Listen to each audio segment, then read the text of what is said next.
पिछले करीब 20 सालों से बिहार की पॉलिटिक्स में नीतीश कुमार हमेशा केंद्र रहे हैं। बिहार की पॉलिटिक्स में नीतीश कुमार सेंटर में रहते हैं।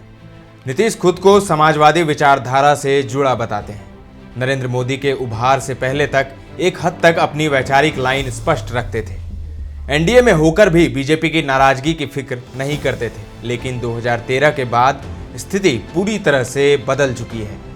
2013 के बाद के नीतीश कुमार मुख्यमंत्री की कुर्सी बचाने के लिए हर समझौते को स्वीकार करते नजर आते हैं, लेकिन अब ऐसा कहा जा रहा है कि नीतीश कुमार के लिए अब लड़ाई निर्णायक मोड़ पर पहुंच गई है। जानकार मानते हैं कि नीतीश के लिए वह पोजीशन भी बरकरार रखना आसान नहीं रहने वाला कि कभी एनडीए तो कभी आरजेडी से हाथ मिला लो और मुख्यमंत्री की कुर्सी हासिल कर लो। याद कीजिए 2020 के विधानसभा चुनाव को। बिहार का पूर्णिया जिला, एक रैली को संबोधित करते हुए नीतीश ने कहा था कि यह उनका आखिरी चुनाव है और अंत भला तो सब भला। लेकिन अभी नीतीश आखिरी चुनाव के मूड में तो नहीं लग रहे।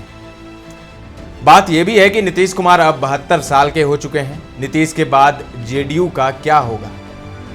जब नीतीश ने आरसीपी सिंह को जेडीयू की कमान सौंपी थी, तब कहा जा रहा था कि उन्होंने अपना उत्तराधिकारी चुन लिया है, लेकिन आरसीपी सिंह पार्टी से बाहर हो चुके हैं। ललन सिंह से भी जेडीयू की कमान वापस ले ली गई है।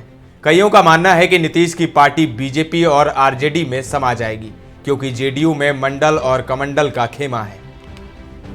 बिहार में बीजेपी और आरजेडी दोनों चाहती भी है कि लड़ाई दो तरफा हो। ऐसे में आरजेडी और बीजेपी दोनों नीतीश कुमार के कमजोर होने को अपने हक में देखते हैं। क्या नीतीश के लिए यह आखिरी मौका है? नीतीश कुमार की पार्टी जेडीयू के पास फिलहाल 243 सीटों में महज 45 विधायक हैं। कहा जाता है कि नीतीश का सबसे बड़ा दर्द इन्हीं आंकड़ों में छिपा है। नीतीश के महागठबंधन से हालिया मोह भंग के पीछे एक बड़ी वजह यह भी मानी जाती है कि वह विधानसभा भंग कर लोकसभा के साथ ही विधानसभा का चुनाव कराना चाहते थे। इससे नीतीश को विधानसभा में अपनी ताकत बढ़ाने का मौका मिल सकता था, लेकिन आरजेडी इसके लिए तैयार नहीं थी। अब बीजेपी के साथ भी नीतीश के सामने कुछ ऐसी ही हालात बनते दिख रहे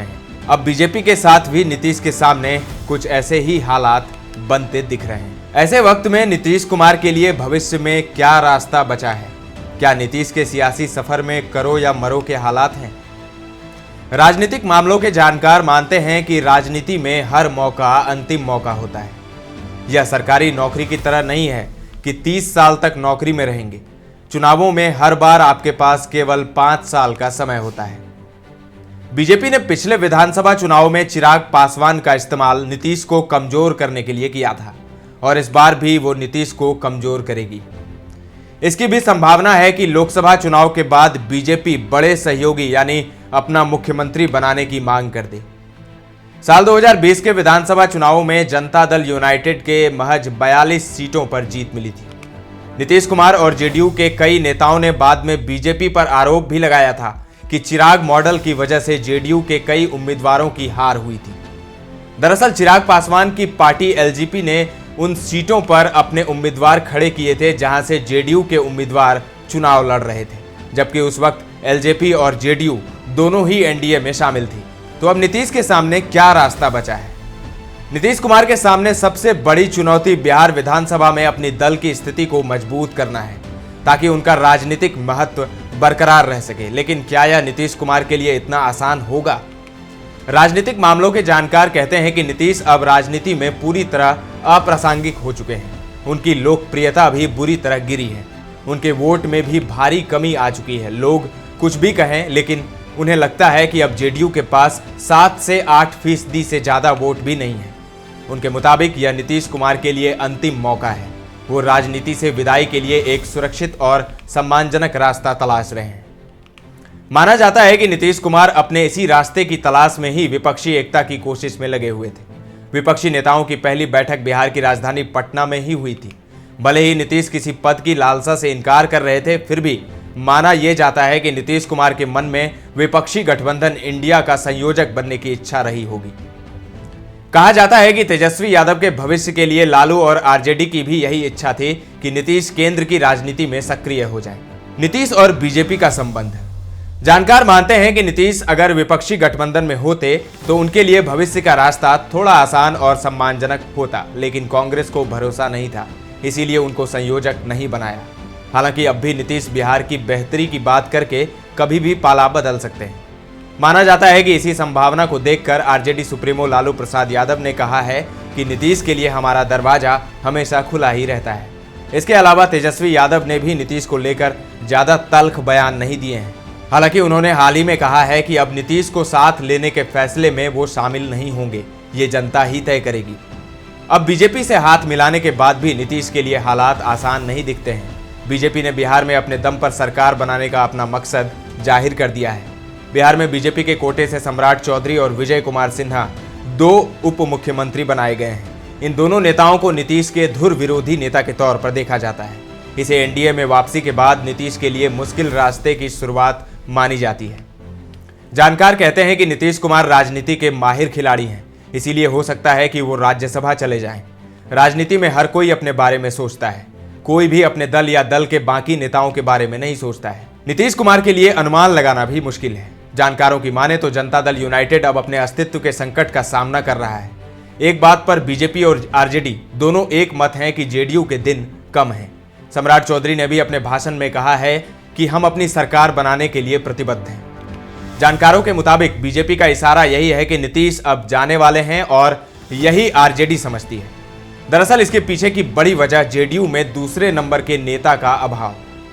जेडीयू में नीतीश के रहते उनकी पार्टी में किसी एक नेता को दूसरे नंबर के नेता के तौर पर पहचान नहीं मिल पाई है। ताजा मामला ललन सिंह का है। ललन सिंह को लंबे समय से नीतीश कुमार के काफी करीबी नेता के तौर पर देखा जाता था, लेकिन अब जेडीयू में उनकी स्थिति क्या है यह आप अच्छी तरह जानते हैं। उनकी स्थिति कमजोर मानी जाती है। आरसीपी सिंह को भी नीतीश का बेहद खासम खास माना जाता था, लेकिन आज आरसीपी बाबू तो पार्टी में भी नहीं है। बीजेपी तो यह आरोप भी लगा चुकी है कि ललन सिंह का लालू यादव के करीब होने की वजह से पार्टी अध्यक्ष पद से हटाया गया। इससे पहले उपेंद्र कुशवाहा, आरसीपी सिंह और चुनावी रणनीतिकार प्रशांत किशोर को भी जेडीयू में बड़ा कद दिया गया, लेकिन इनमें से कोई भी अब नीतीश के साथ नहीं है। जेडीयू का भविष्य 2014 के लोकसभा चुनावों में जेडीयू के बुरे प्रदर्शन के बाद नीतीश कुमार ने सीएम की कुर्सी छोड़ दी थी और जीतन राम मांझी को मुख्यमंत्री बना दिया था। मांझी उस वक्त जेडीयू में ही थे, लेकिन नीतीश ने करीब 6 महीने बाद ही जीतन राम मांझी को हटा दिया और फिर से खुद मुख्यमंत्री बन गए। मांझी जेडीयू में एकमात्र ऐसे व्यक्ति थे जो बिहार के सीएम तक बन गए और आज मांझी भी जेडीयू छोड़ चुके हैं। जानकारों का मानना है कि कैडर पर आधारित वाम दलों को छोड़कर बाकी हर दल के नेता अपने बारे में सोचते हैं, चाहे मुलायम सिंह यादव हों, चाहे मायावती या अन्य कई नेता। इसमें केवल लालू यादव एक मायने में अलग हैं कि वो बीजेपी के सामने झुके नहीं, भले ही उन्हें जेल जाना पड़ा। वही हाल के समय में नीतीश कुमार ऐसे नेता के तौर पर उभरे हैं जो बीजेपी और आरजेडी यानी 2 विपरीत विचारधारा वाले दलों के साथ बहुत आसानी से तालमेल बैठा लेते हैं। यही नीतीश की ताकत भी मानी जाती है और यही उनके दल की कमजोरी भी बन सकती है। क्या करेंगे जेडीयू के नेता? राजनीतिक मामलों के जानकार मानते हैं कि जेडीयू के आधे नेता आरजेडी और आधे बीजेपी में चले जाएं। जिसे जहां अपना बेहतर भविष्य दिखेगा वो वहां चला जाएगा और नीतीश कुमार राज्यसभा में जाकर बैठ जाएंगे। हालांकि नीतीश क्या करेंगे यह कोई नहीं बता सकता। नीतीश के महागठबंधन का साथ छोड़ने के बाद आरजेडी नेता तेजस्वी यादव ने भी दावा किया था कि जेडीयू साल 2025 में खत्म हो जाएगी। ऐसी भविष्यवाणी जेडीयू छोड़कर अपनी पार्टी बनाने वाले उपेंद्र कुशवाहा भी कर चुके हैं। ताजा तरीन खबरों का सिलसिला लगातार जारी है। देखते रहें दर्श न्यूज।